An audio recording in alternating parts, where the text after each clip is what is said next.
صدیق اکبر محمد کا ساتھی، صداقت کا اعلیٰ جو معیار ٹھہرا ہے۔ صدیق اکبر محمد کا ساتھی، صداقت کا اعلیٰ جو معیار ٹھہرا۔ وہ ختم الرسل کا مددگار اول، محمد کا پہلا وہ دلدار ٹھہرا۔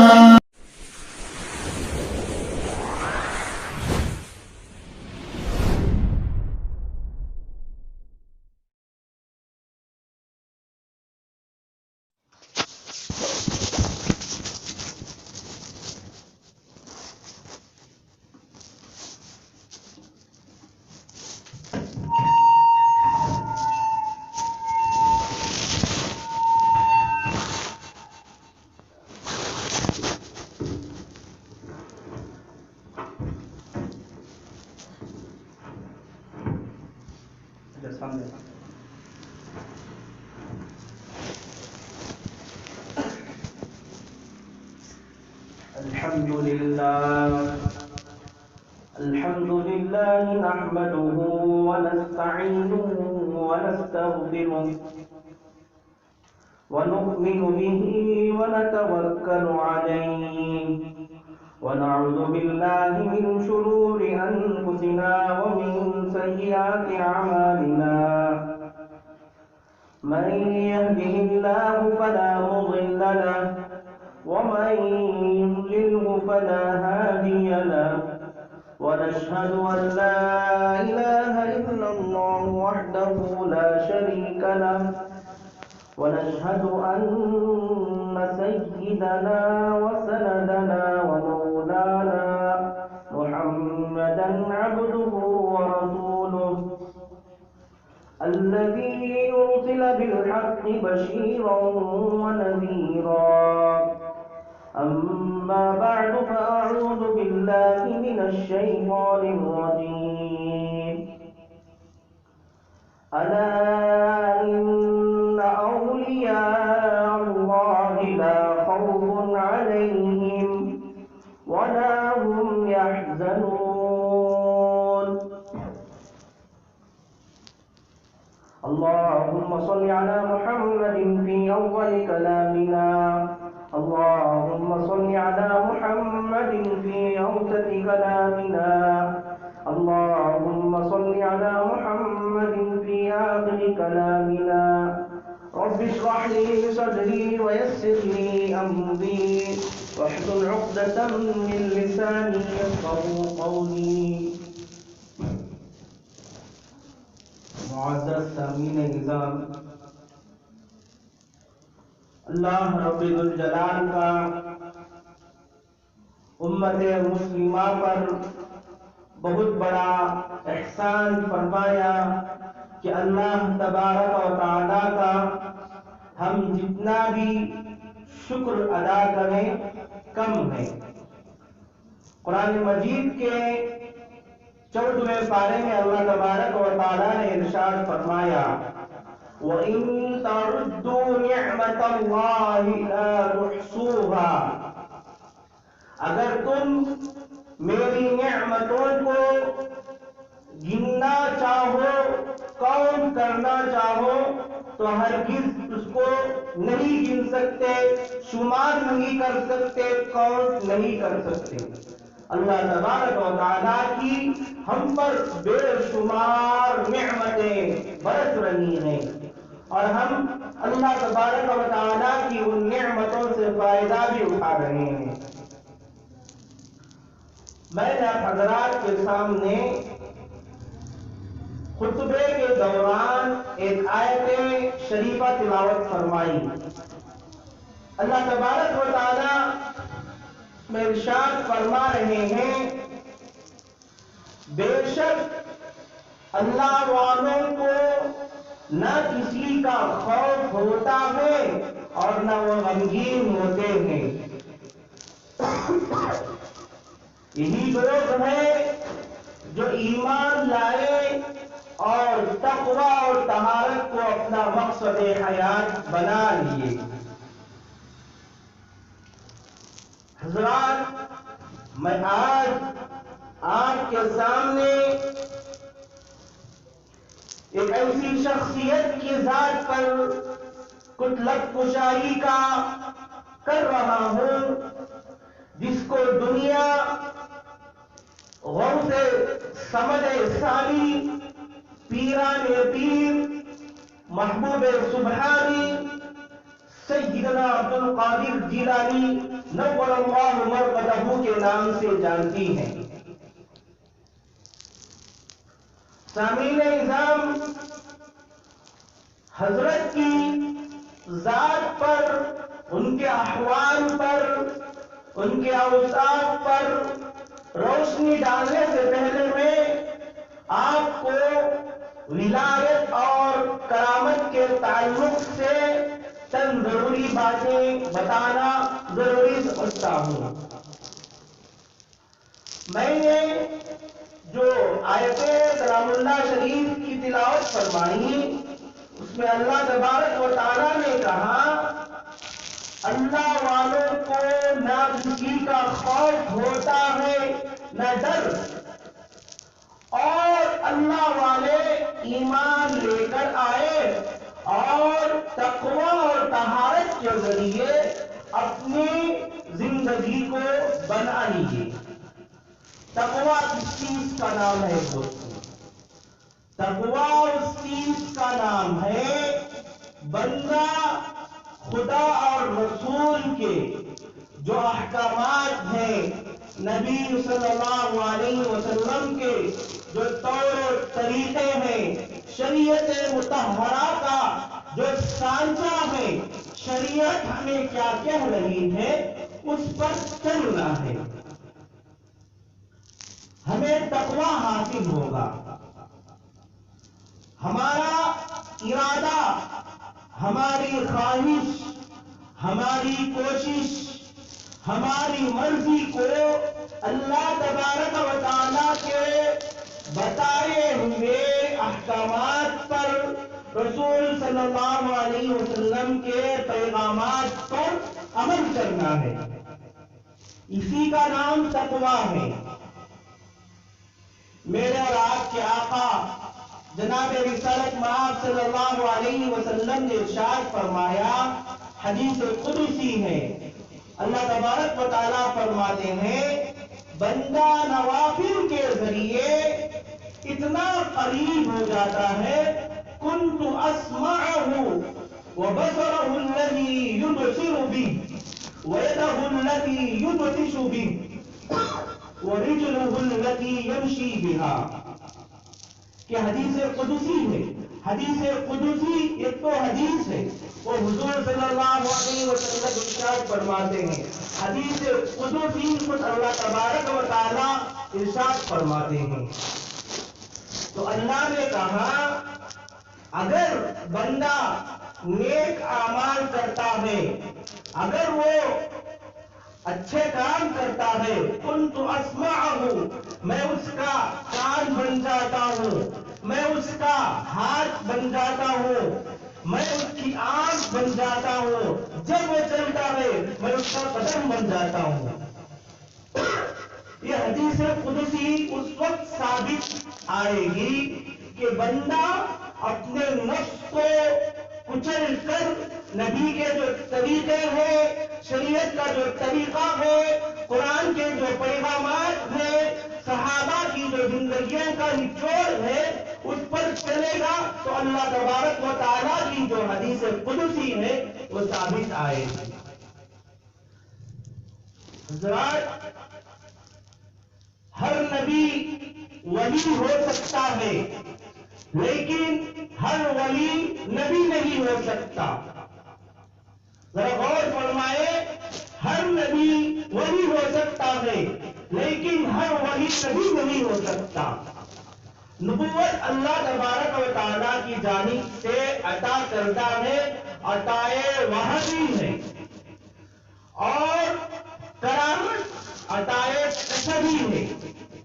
وحی وہ ہے جو اللہ تبارک و تعالیٰ بندوں کو عطا کرتے ہیں، جیسے بہت سارے انبیاء علیہ السلام دنیا میں تشریف لائے، یہ سب سارے نبی ہیں۔ برخلاف ولایت ایسی چیز ہے، بندہ اگر تلاوت کرتا ہے، نماز پڑھتا ہے، ذکر و اذکار کرتا ہے، حج و عمرہ کرتا ہے، اپنے بھائی بہنوں کے ساتھ اچھائی سے پیش آتا ہے، اسلام کے طریقے پر چلتا ہے، نبی صلی اللہ علیہ وسلم کی بتائی ہوئی باتوں پر چلتا ہے، تو اللہ تبارک و تعالی اس پر چلنے کی وجہ سے اللہ اس کو ولی بناتے ہیں۔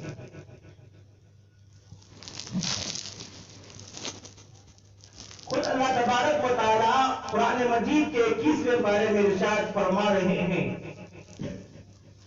وَالَّذِينَ جَاهَدُوا فِينَا لَنَهْدِيَنَّهُمْ سُبُلَنَا، جو بندہ ہمارے راستے میں تکلیف کو برداشت کرتا ہے، مجاہدے کو برداشت کرتا ہے، تو ہم اس کے لیے دین کے سلسلے میں راستے کھول دیتے ہیں۔ تو اللہ تبارک و تعالی نبوت نبی کو عطا کرتے تھے، اور ولایت کا جو سلسلہ ہے بندہ نوافل کے ذریعے، تلاوت کے ذریعے، کلام اللہ شریف پڑھ کر یہ ولایت کو حاصل کر سکتا ہے۔ نبوت کا جو آخری دروازہ تھا، میرے اور آپ کے آقا ساقی کوثر، شافی محشر، تاجدار مدحہ احمد مصطفیٰ محمد عربی صلی اللہ علیہ وسلم پر ختم ہوا۔ لیکن آج بھی دوستو، آپ نبی کے علاوہ کتب بن سکتے ہیں، ولی بن سکتے ہیں، آپ نماز کے ذریعے اللہ تبارک و تعالیٰ کو پہچان سکتے ہیں۔ تو اللہ تبارک و تعالیٰ نبوت کا دروازہ تو بند کر دیا، اب جو ہے دروازہ ولایت کا، ولی کسے کہتے ہیں؟ اللہ تبارک و تعالیٰ قرآن مجید کے 11ویں پارے میں ارشاد فرماتے ہیں، الا ان اولیاء اللہ لا خوف علیہم ولا هم یحزنون۔ تو حضرات دیکھیے، جب نبی سے کوئی ایسے افعال صادر ہوتے ہیں تو اس کو تو معجزہ کہتے ہیں، اور اس کے علاوہ ایمان والے بندے سے، کلمے پڑھنے والے بندے سے اگر یہ افعال صادر ہو جو عقل کے خلاف ہو، جو عادت کے خلاف ہو، جو بندہ نہیں کر سکتا، ایسی چیزیں اگر اس سے ثابت ہو تو اسے کرامت کہتے ہیں، اور اسی کو وحی کہتے ہیں۔ یہ تو نبیوں سے ہوتا ہے، اسے معجزہ کہتے ہیں۔ دوسرے نمبر پر ولی، تیسرے نمبر پر بعض ایسے لوگ ہیں، فاسق لوگ ہیں، کافر لوگ ہیں، ان سے ایسی باتیں ثابت ہوتی ہیں خلاف عقل، عقل حیران کر دیتی ہے، کافروں سے یہ چیزیں ثابت ہوتی ہیں، تو اسے کرامت نہیں کہتے، اسے اردو کی اصطلاح میں، فقہی اصطلاح میں استدراج کہتے ہیں، یا نہیں تو جادو کہتے ہیں۔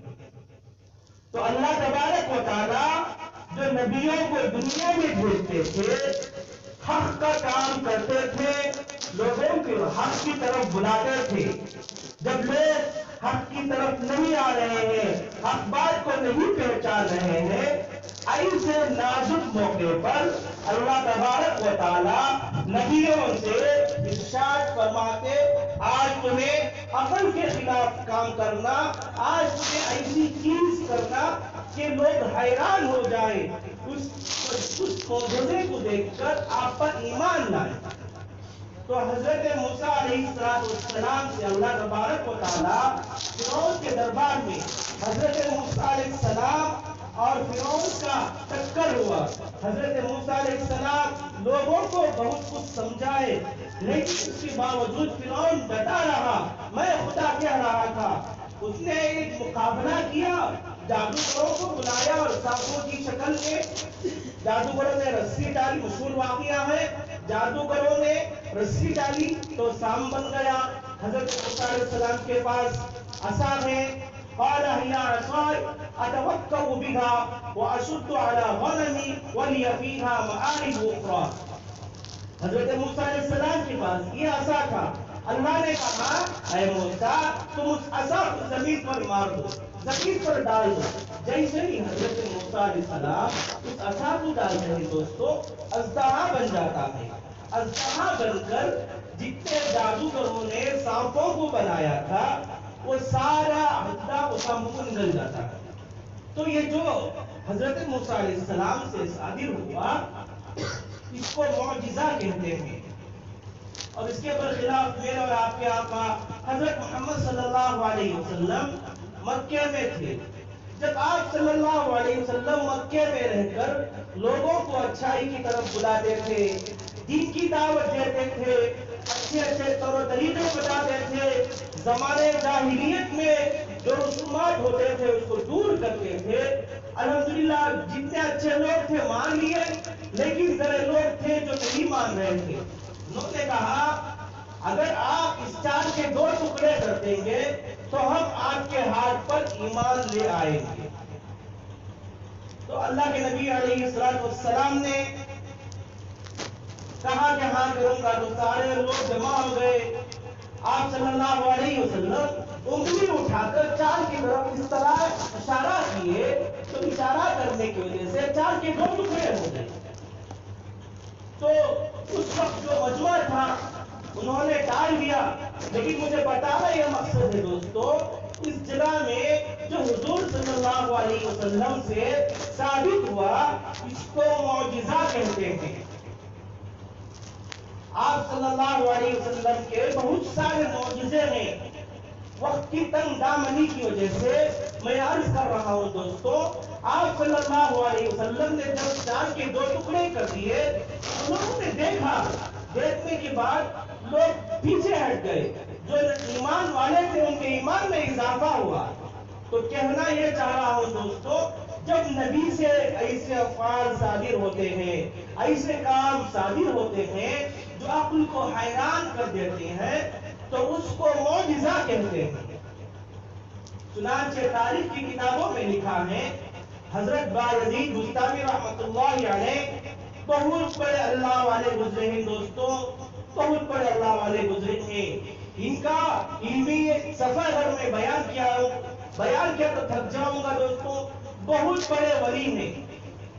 تو ایسا ہوا اس زمانے میں حضرت کے کرامات بہت مشہور تھے، لوگ بہت دور دور سے حضرت کو دیکھنے کے لیے آتے تھے۔ تو ایک آدمی آیا کہ میں جیسے ہی حضرت سے اگر کوئی کرامت کا صادر ہو جائے، کوئی کرامت ظاہر ہو جائے، کرامت کو دیکھ لوں تو میں حضرت کا مرید بن جاؤں گا۔ تو یہ بہت دور سے سفر طے کر کے آیا، حضرت کی خدمت میں حاضر ہوا تو اس نے دیکھا 1 مہینہ گزرا، 2 مہینے گزر گئے، 1 سال گزر گیا، 2 سال گزر گئے، 3 سال گزر گئے، کوئی کرامت صادر نہیں ہو رہی ہے۔ یہ آدمی پریشان ہے، حیران ہے، میں جس چیز کی وجہ سے آیا تھا کہ کرامت دیکھوں اور اس کا مرید بن جاؤں، اور اس سے نہ تو کرامت ظاہر ہو رہی ہے، میرا مقصد تو نہیں ہے، میرا مقصد مجھے نہیں مل رہا ہے، چنانچہ میں کیا رہا ہوں۔ تو اس نے یہ ارادہ کر کے حضرت کے پاس گیا اور کہا حضرت میں 3 سال سے یہاں رہ رہا ہوں، آپ سے کوئی کرامت صادر نہیں ہوئی، میں جانا چاہ رہا ہوں۔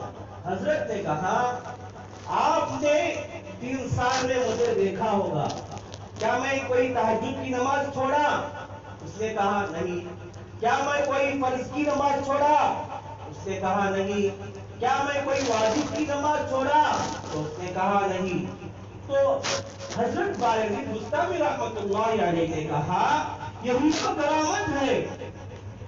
آج امت مسلمہ کا طبقہ دوستوں ایک بہت بڑا طبقہ ہے، ایسے آدمیوں کو، ایسے افراد کو مانتی ہے جو نماز تو نہیں پڑھتے تو کہتے ہیں کہ ہم دل کی نماز پڑھتے ہیں۔ جو آدمی اللہ والا ہے، مسلسل نماز پڑھ رہا ہے، تلاوت ذکر و اذکار کر رہا ہے، اس نے کہا مجھ سے کوئی کرامت صادر نہیں ہوئی۔ آپ ان حضرات کا جائزہ لیجیے جو نہ تو نماز پڑھتے ہیں، ایک طبقہ ایسا ہے دوستوں ان کو بہت مانتا ہے، آپ اندازہ لگا سکتے ہیں اللہ آپ کو عقل سلیم دیا ہے، اللہ آپ کو سوچنے کے لیے عقل دیا ہے. وَهَدَيْنَاهُ النَّجْدَيْنِ، اللہ تبارک و تعالیٰ نے آپ کو دو راستے دکھائے، اچھائی کا راستہ بھی دکھایا، غلط کا راستہ بھی دکھایا. آپ کی ذمہ داری ہے صحیح راستہ کون سا ہے. علماء سے پوچھ کر، آیا آپ کا جن سے تعلق ہے ان کو پوچھ کر صحیح راستے پر جانا ہوگا دوستو. ورنہ اللہ تبارک و تعالیٰ اگر ہم دنیا میں اگر ایسے ہی چلے جائیں گے تو اللہ تبارک و تعالیٰ کل قیامت کی روز پوچھیں گے. قرآن مجید کے 30ویں پارے میں یہ آیت ہے، وَهَدَيْنَاهُ النَّجْدَيْنِ، ہم نے آپ کو دونوں راستے دیے تھے، اچھائی کا راستہ دیا تھا، برائی کا راستہ دیا تھا، اس کے بعد ہم نے آپ کو عقل سلیم دی. تو آپ کو طے کرنا ہے دوستو صحیح راستہ کون سا ہے. نبیوں کا راستہ کون سا ہے، صحابہ کا راستہ کون سا ہے، اولیاء کا راستہ کون سا ہے، فقہاء کا راستہ کون سا ہے، مجاہدین کا راستہ کون سا ہے، آپ طے کر کے چل رہے ہو. تو میں عرض کر رہا تھا، حضرت باقی قطب رحمت اللہ علیہ نے کہا یہی تو ایک کرامت ہے. آدمی نماز پڑھ لے، تلاوت کر لے، اس سے بڑی اور کرامت کیا ہو سکتی ہے. آج لوگ معمولی باتوں کو اگر کوئی چیز صادر ہو جائے تو وہی سمجھ بیٹھتے ہیں دوستو. اگر کوئی آدمی کم بات کرتا ہے تو ہم سمجھ لیتے ہیں کہ ولی ہے.